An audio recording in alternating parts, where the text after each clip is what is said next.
యుగ యుగాలుగా ఇగిరిపోని గంధం, కాలదోషమే పట్టని కమ్మని గ్రంథం.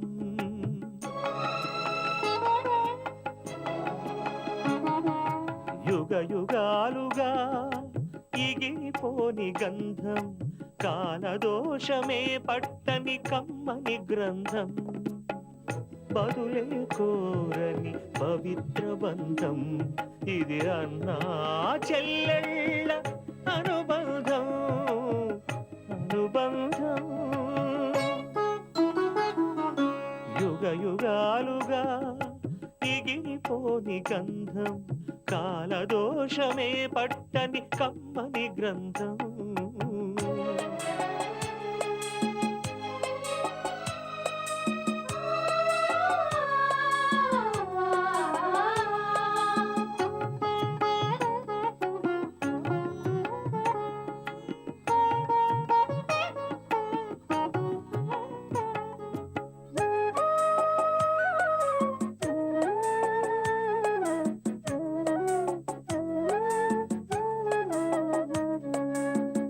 అంబలితానై కంబళితానై పెంచేటి అన్నా,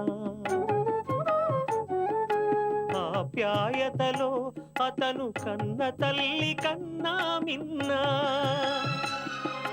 హృదయమే ప్రమిదగా అనురాగపు సమిధగా, హృదయమే ప్రమిదగా అనురాగపు సమిధగా వెలిగించెను చెల్లి రూపం, తన కంటి దీపం. యుగ యుగాలుగా ఎగిరిపోని గంధం, కాలదోషమే పట్టని కమ్మని గ్రంథం. బదులే కోరని పవిత్ర బంధం, ఇది అన్నా చెల్లెళ్ళ అనుబంధం.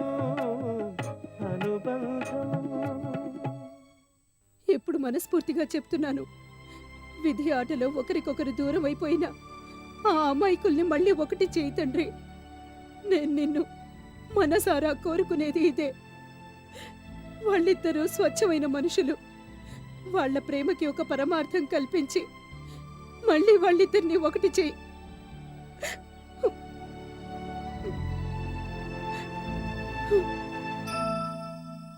అమ్మ కోరిక తీర్చాలన్న ఆత్రంలో నేనేం చేస్తున్నానో నాకే తెలియలేదు. రాముకి దగ్గర అవుతున్నాను అనుకున్నాను, కానీ మరెవరి ప్రేమనో లాక్కోవడానికి ప్రయత్నిస్తున్నానని నాకప్పుడు తెలియలేదు. చాలా చాలా పెద్ద తప్పే చేశాను. వాళ్ళని ఎలాగైనా ఒక్కటి చేయి తండ్రి, ఒక్కటి చేయి.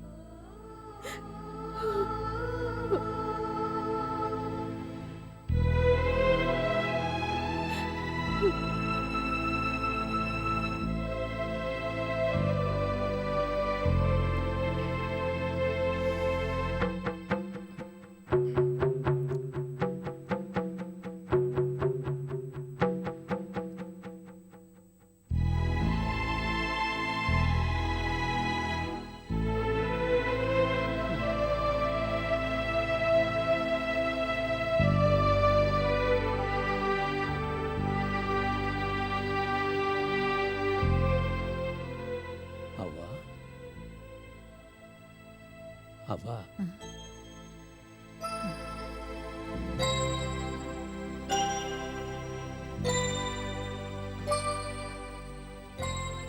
ఏడి రాంబాబేడి రాలేదా? తర్వాత వస్తానని చెప్పాడా? ఎట్టాగున్నాడు? బాగున్నాడా?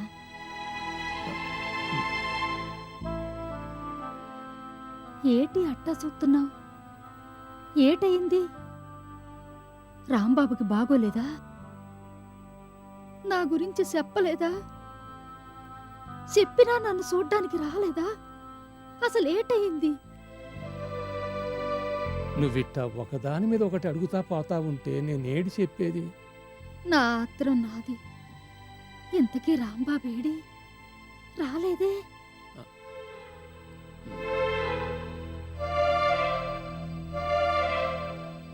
అసలు నేను ఆడికి వెళ్ళనే లేదు. అదేటి? అవునవ్వా, నీ మాటని వెళ్దామని అనుకున్నాను, కానీ ఇంతలో బజార్లో ఎవరో కనిపించారు. మొన్న ఆ మధ్యన చెప్పాను కదా, జట్కాకి రిపేర్ వచ్చింది, దాని గురించి మాట్లాడతానంటాను. ఆ మడితో వెళ్ళాను. అంటే అంటే నువ్వు రాంబాబు కాడికి వెళ్ళలేదా? లేదనేగా చెప్తున్నాను. అంటే నేనంతగా చెప్పినా నా మాట వినిపించుకోలేదా? నాకన్ని మాయమాటలు చెప్పావన్నమాట. నీకు నా మాట అంటే లెక్కే లేదన్నమాట. అది కాదవ్వా, నేను చెప్పేది నువ్వు ఎందుకట్టా ఇదైపోతావు? అసలే నీకు ప్రాణం బాగోలేదు. సాల్లే, చేసిందంతా చేసి పైగా చెప్తున్నాడు. ఇవాళ ఎట్టాగైనా రాంబాబుని తీసుకొస్తానన్నావా లేదా? అన్నాను. మరేది? అడక్కడక్కి ఒక్కటి అడిగాను. ఇన్ని కబుర్లు చెప్తావు, నా కోసం నీ పని ఇవాళ పక్కన పెట్టలేకపోయావా? ఒక్కసారి రాంబాబుకి వెళ్ళి ఈ విషయం చెప్పొస్తే నీ సొమ్ము ఏడిపోయేది. నువ్వెంతసేపు నీ గురించి ఆలోచించుకుంటావు తప్పితే నా గురించి నీకు పట్టదు. రాంబాబు వస్తాడని కళ్ళల్లో ఒత్తులేసుకుని ఎదురు చూస్తున్నాను. తీరా నువ్వు చేసేది ఇదన్నమాట. అది కాదవ్వా, నేను చెప్పేది నువ్వు. వద్దు, నువ్వేటి చెప్పక్కర్లేదు, నేను వినక్కర్లేదు. చేసిన నిర్వాకం చాలు. ఇచ్చిన మాట నిలబెట్టుకున్నప్పుడు నువ్వెందుకిడా? ఇల్లు నీ పనేదో నువ్వు చూసుకో. నువ్వు ఇటేపు రానక్కర్లేదు, నాతో మాట్లాడక్కర్లేదు. నా సంగతి నేను చూసుకుంటానులే. అయినా నువ్వు ఇటేపు రాకపోతే నాకేటన్నా అవుద్దా? నేనిప్పుడే ఏమీ చచ్చిపోను. నా గురించి నువ్వేటి బెంగ పెట్టుకోనక్కర్లేదు. అది కాదవ్వా, ఏటా మాటలు? నేను చెప్పేది వినిపించుకోవేటి? నువ్వేం చెప్పక్కర్లేదు, నేను వినక్కర్లేదు. ఎల్లి నీ పని చూసుకో. ఎల్లు.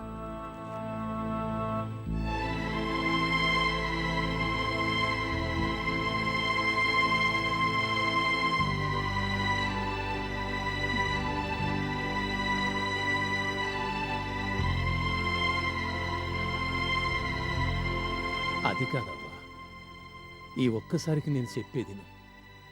నేనెట్టా అయినా ఇయాలో రేపో రాంబాబు కాడికి వెళ్ళి మాట్లాడొత్తాను. అట్టా అని నీకు మాట ఇస్తాను. చాలే, ఇచ్చిన మాటలు చాలు. నిలబెట్టుకునే రకం అయితే కదా. కాదవ్వా, నేను చెప్పేది నువ్వు. నేనెట్టాగైనా రాంబాబుని ఇక్కడికి తీసుకొస్తాను.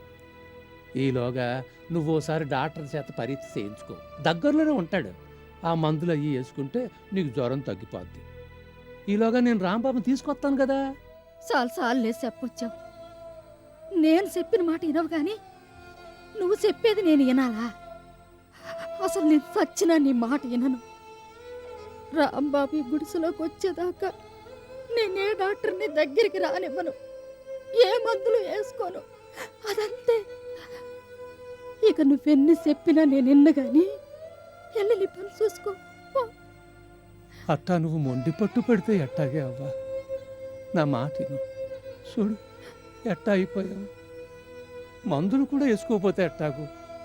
నేను రాంబాబుని ఇక్కడికి తీసుకొస్తానంటున్నా కదా.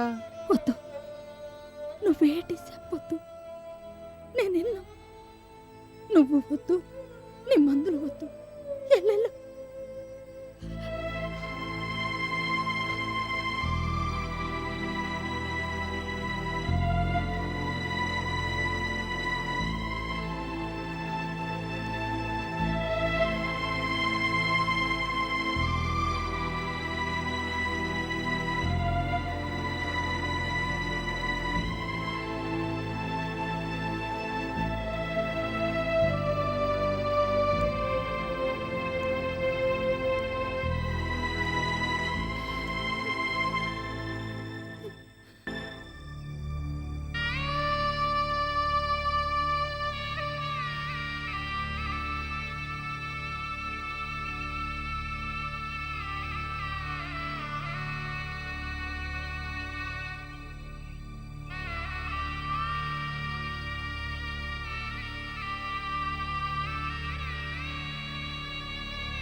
నీకెట్టా చెప్పనే అవ్వా, ఎట్టా చెప్పను. వింటే నీ గుండెలు బద్దలవుతాయి.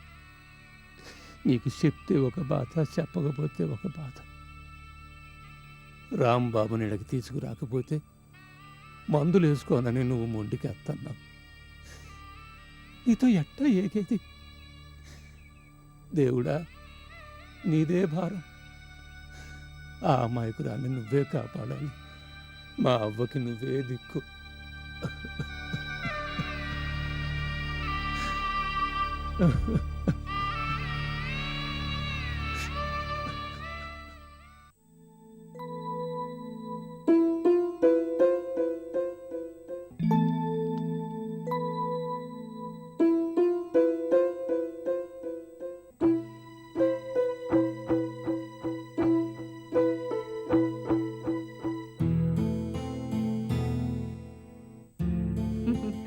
ఏంటి అంత దీర్ఘంగా ఆలోచిస్తున్నావు?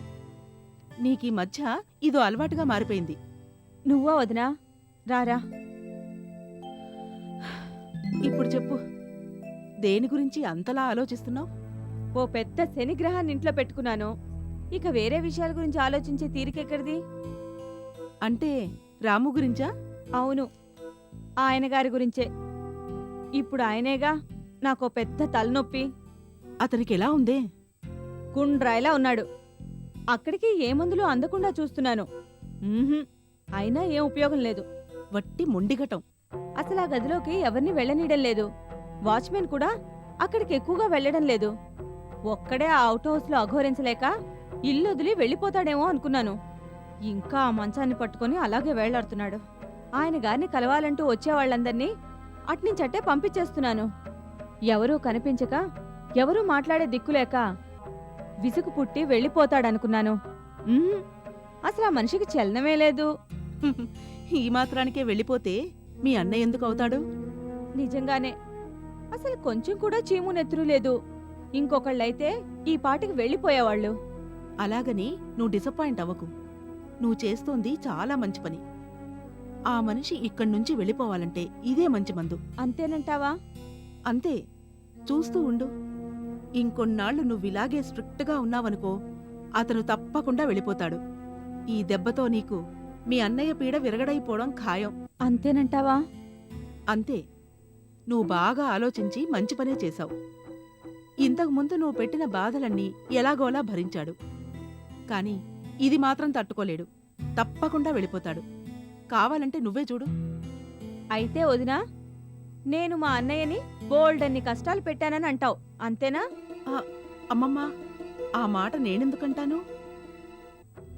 నీ స్థానంలో ఎవరున్నా ఇలాగే చేసేవాళ్ళు.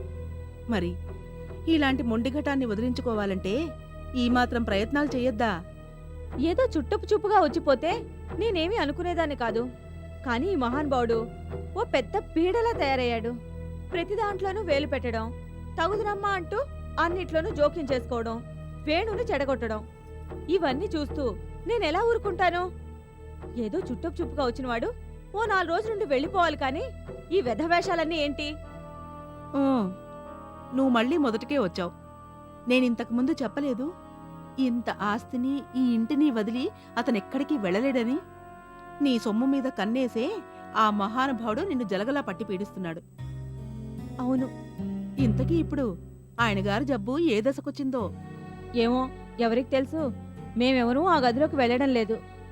అయినా జబ్బా పాడా అన్ని నంగనాచి వేషాలు. ఇక్కడే పర్మనెంట్గా తిష్టవేయడానికి ఆయన గారు ఆడుతున్న నాటకంలో ఇది ఓ భాగం. అంతేలే. ఒకవేళ నిజంగానే ఆయన గారికి ఆ జబ్బు ఉండి నీ ఇంట్లోనే పోయాడనుకో, కొంపలంటుకుంటాయి. జాగ్రత్త. నాకు అంత అదృష్టం ఎక్కడేర్చింది? పోయేవాడైతే ఈ పాటికి ఎప్పుడో పోయేవాడు. కొన్ని వందలు పడేసి ఆ శవాన్ని తగలు పెట్టించేసేదాన్ని. అలా ఎందుకు చేస్తాడు? బతికుండి నన్ను పీక్కు తింటున్నాడు. అది కాదు పద్మ. ఒకవేళ ఉన్నట్టుండి గుటుక్కుమన్నాడనుకో, అప్పుడు అంత ప్రమాదం ఏం లేదులే. అయినా జరిగినప్పుడు చూద్దాం. నాకు తెలిసి ఆయన గారు ఇప్పుడప్పుడే ఏమీ బాల్చేయి తన్నేడు. అసలు ఈ జబ్బు ఇదంతా కూడా నాటకం అని చెప్తున్నాను కదా. అంతేలే. నువ్వు బాగా స్టడీ చేసే ఉంటావు. అయినా నీ దగ్గర నాటకాలు ఎత్తుకు పై ఎత్తు వేసి నువ్వు ఎవరినైనా 3 చెరువుల నీళ్లు తాగించగలవు. ఇది తిట్టా పొగడ్తా? అమ్మ బాబోయ్, పొగడితేనే తల్లి. నిన్ను తిట్టేంత ధైర్యం నాకు మా తమ్ముడికి ఎక్కడుంది? చాలే నీ పరాచకాలు. కొడుతూనే అదును చూసుకుని చురకలేస్తూ ఉంటావు. అయ్య బాబోయ్, అలాంటిదేమీ లేదు. అయినా ఈ రోజుల్లో నీలా ఉండకపోతే ఎలా బతుకుతారు? నువ్వు చాలా తెలివిగా వ్యవహరిస్తున్నావని నా ఉద్దేశం. అంతకు మించి ఇంకేమీ లేదు. నన్ను మాత్రం అపార్థం చేసుకోవద్దు తల్లి. రేపొద్దున్న మీ ఆయన నన్ను కూడా ఈ గడప తొక్కనివ్వడు. అలాంటిదేమీ లేదులే. అయినా మా ఆయన నా మాట ఎప్పుడు విన్నాడు గనక నేను చెప్తే మాత్రం ఆ పని చేస్తాడా? అయితే వాడు ఒప్పుకుంటే ఆ పని చేసేస్తావన్నమాట. అదేం లేదు, నేను సరదాగా జోక్ చేశానంతే. అంతేనంటావా? అంతే. అయినా చురకలంటించడం నీ ఒక్కదానికే వచ్చనుకున్నావా ఏంటి? అంతే అంతే. ఒకవేళ నేను అలా చేయాలనుకున్నా మీ తమ్ముడేమీ పడనీయాడు కాని నువ్వు కంగారు పడకు. అసలు విషయం గురించి మాట్లాడు. ఇంకా మాట్లాడేదేముంది? నేనిందాకే చెప్పాను కదా, నువ్వు ఆయన గారి వేషాలకి మంచి విరుగుడే కనిపెట్టావు. ఈ దెబ్బతో అతను ఈ ఇల్లొదిలి వెళ్ళిపోవడం ఖాయం. చూస్తూ ఉండు.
చూడు, ఈ బట్టలు నీ కోసమే తీసుకున్నాను.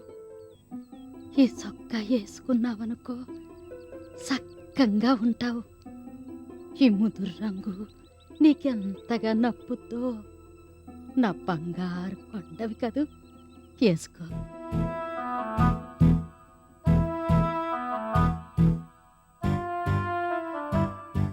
అయినా ఇన్ని రోజులుగా ఈ అవ్వ జ్ఞాపకానికి రాలేదా? నన్ను మర్చిపోయావా? నిన్ను చూడాలని నేనెంత తప్పించిపోయానో నీకు తెలుసా?